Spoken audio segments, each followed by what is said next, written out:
Express Akaba. Bonsoir. Bonsoir, Hachek. Alors, est-ce que je résume bien l'affaire? Qu'est-ce qui s'est passé ce dimanche? Et d'ailleurs, je constate que peu de gens en parlent, à l'exception des journalistes sportifs tout de même. D'accord. On va revenir déjà sur ce qui s'est passé le dimanche. Je l'ai dit, le match OSA AFAD se disputait et à la 38e minute, il y a eu un penalty litigieux. Il a dit siffler contre OSA et AFAD a marqué au retour des vestiaires. Donc en deuxième mi-temps, OSA a décidé de ne pas jouer. Donc ils sont montés sur le terrain. Je vais dire, ils n'ont pas boycotté le match, ils sont rentrés sur le terrain, genoux à terre, ils ont donné le coup d'envoi et ils ont laissé AFAD continuer à jouer le match tout seul, sans opposition, qui s'est soldé à la fin par 8-0. Donc ils dénoncent en fait un arbitrage injuste ou du moins un pénalty injustifié. C'est bien cela? Pas que le pénalty injustifié, mais on va dire une succession, une série d'actions litigieuses contre j'ai dit le club depuis, on va dire, le mois pratiquement de mars.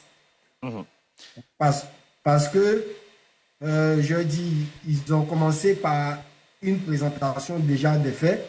Ils ont eu 2 fois des courriers contre des arbitres pour des matchs qui ont été disputés à l'encontre des arbitres pour pouvoir protester contre leurs prestations.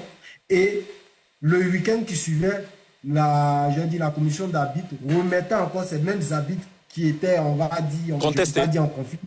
Voilà, qui étaient contestés sur le même match de OSA.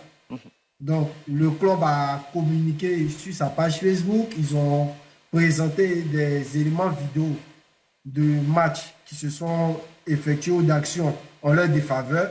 Et comme vous l'avez dit, ce match, s'il le perdait, il partait en Ligue 2. Et comme c'est une suspicion, je dis, ou un coup monté contre eux, c'était le moment, je dis, de pouvoir marquer le coup. Parce que vaut mieux le faire maintenant pour que, je dis, l'opinion internationale puisse être informée. Mais je rappelle que ce n'est pas la première fois que ça se passe cette saison. Il y a déjà eu le Racing Club d'Abidjan SCA qui a eu la même attitude, sauf que c'était le 28 mars, sauf que là, c'était en Coupe nationale et le match n'était pas télévisé. Et donc, alors, la lourde conséquence, il faut quand même revenir dessus, c'est la descente en Ligue 2 de OSA FC. Est-ce le cas également pour le Racing Club d'Abidjan? Est-ce que le Racing Club se maintient en Ligue 1 ou il descend? Le Racing aussi descend. Le Racing finit 16e, OSA finit 15e. Alors, je vous la pose à dessein cette question parce que, évidemment, ces griefs n'émanent pas que de OSA, que de RCA. Il semble que beaucoup de clubs de la Ligue 1 dénoncent l'arbitrage. Est-ce le cas?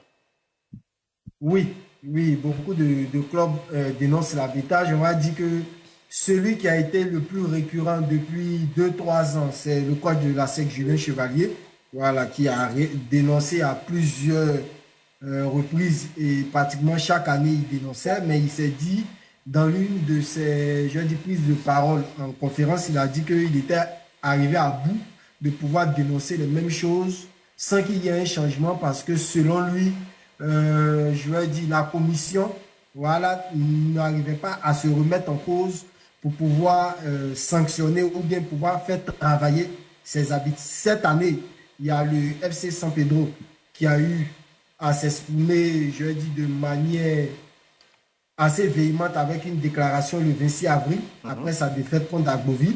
Il y a OSA, il y a le Racing Club d'Abidjan, et qui sont ceux qui se sont le plus, comment on appelle ça même, exprimés sur son sujet. Et il y a aussi le coach de Mouna Oussou Israël qui l'a fait la semaine précédente, après le match face à Agboville.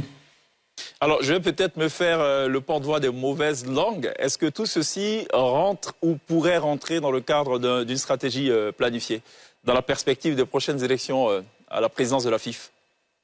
Je vais vous suivre effectivement dans ce cas-là parce que ça pourrait, là on n'a pas encore de preuves, mais c'est effectivement, ça pourrait rentrer dans une stratégie planifiée parce que si on se limite aux faits, je prends par exemple le cas de OSA. Le club était 3e à la mi-saison, c'est-à-dire en décembre, le club était 3e, ils avaient 24 points.